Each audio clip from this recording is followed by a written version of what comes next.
అందరికీ నమస్కారం అండి.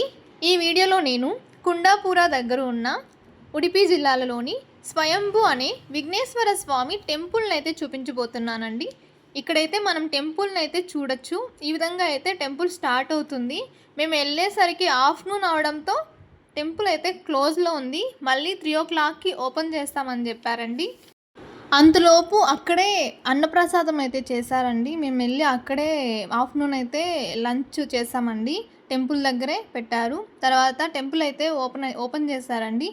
టెంపుల్ అయితే స్టార్టింగ్ ఇలా అయితే ఉంటుంది. అక్కడైతే ఉత్సవ విగ్రహంలో విఘ్నేశ్వర స్వామి, ఆ తర్వాత టెంపుల్ లోపలేమో విఘ్నేశ్వర స్వామిని మనమైతే అక్కడ చూడొచ్చండి. ఈ విధంగా అయితే విఘ్నేశ్వర స్వామి ఉంటారు. కానీ మనకు కనిపిస్తున్న విఘ్నేశ్వర స్వామి అయితే స్వయంభూ విఘ్నేశ్వర స్వామి కాదండి. అది విగ్రహం మాత్రమే అలా పెట్టారు. స్వయంగా వచ్చిన విఘ్నేశ్వర స్వామి అక్కడే టెంపుల్ లోపలే బ్యాక్ సైడు మనకు కనిపించకుండా చాలా చీకట్లో కొండలో నుంచి అయితే స్వామి అయితే పుట్టారండి. అది మనకు అంత కనిపించదు, కానీ కొంచెం అక్కడ కనిపిస్తుంది కదండి, లోపల వెళ్ళి చూస్తే కొంచెం చీకటిగా ఉంటుంది, లైట్గా అయితే కనిపిస్తుంది. అక్కడైతే మనం చూడొచ్చు.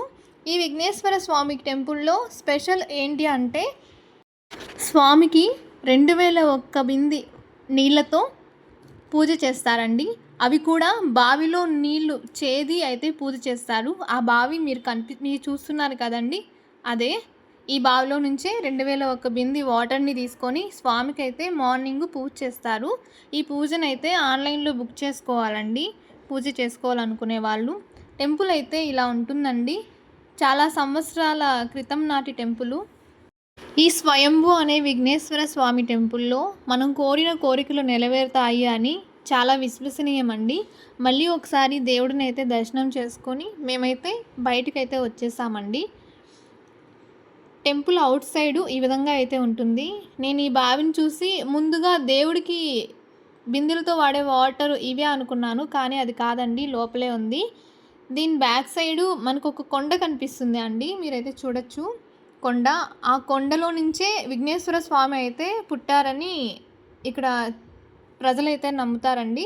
నమ్మడమే కాదు, విగ్రహం బ్యాక్ సైడ్ నేను చెప్పాను కదండి, కొండలో నుంచే దేవుడు స్వయంగా వెలిచారు, అది చీకటిగా ఉంటుంది కనపడదు అని. అక్కడైతే అలా ఉంటుంది. టెంపుల్ ముందరైతే ఈ విధంగా ఉంటుందండి. నేను ఇదంతా కూడా టెంపుల్ ఓపెన్ చేయకముందు క్లోజ్లో ఉన్నప్పుడైతే నేను వీడియో షూట్ చేశానండి. అందుకని టెంపుల్ మనకు అక్కడ క్లోజ్లో కనిపిస్తుంది. మనం టెంపుల్కి ఇంకొక వైపు కూడా చూడొచ్చండి. ఈ విధంగా అయితే టెంపుల్ మొత్తం కూడా ఉంటుంది. టెంపుల్ ఇంకొక సైడ్ కూడా మనకి అక్కడ కొండ కనిపిస్తుంది. నేను ఇందాక చెప్పాను కదండి, ఏనుగు కొండ అని. దీన్నే ఎలిఫెంట్ హిల్ అని కూడా అంటారు ఇంగ్లీష్లో, కన్నడలో కూడా అలానే అంటారు.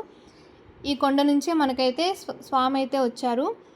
ఇంకా బ్యాక్ సైడ్ చాలా ఉందండి. మేమైతే అంత దూరం వెళ్ళలేదు, జస్ట్ కొంచెం వెళ్ళి చూశాను. టెంపుల్ని కూడా కొండకి అటాచ్ చేస్తే మనకి ఇక్కడ కట్టేశారండి, చూడొచ్చు మనమైతే.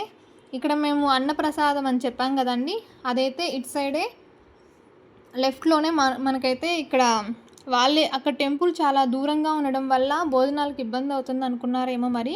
మనకైతే ఇక్కడే అందరికీ, అక్కడ వచ్చిన వాళ్ళందరికీ భోజనాలు అయితే ఇక్కడే పెట్టారండి.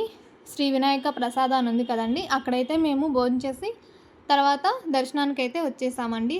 Thank you for watching. మీకు కనుక ఈ వీడియో నచ్చితే లైక్ చేయండి, నా ఛానల్ని సబ్స్క్రైబ్ చేసుకోండి. Bye bye.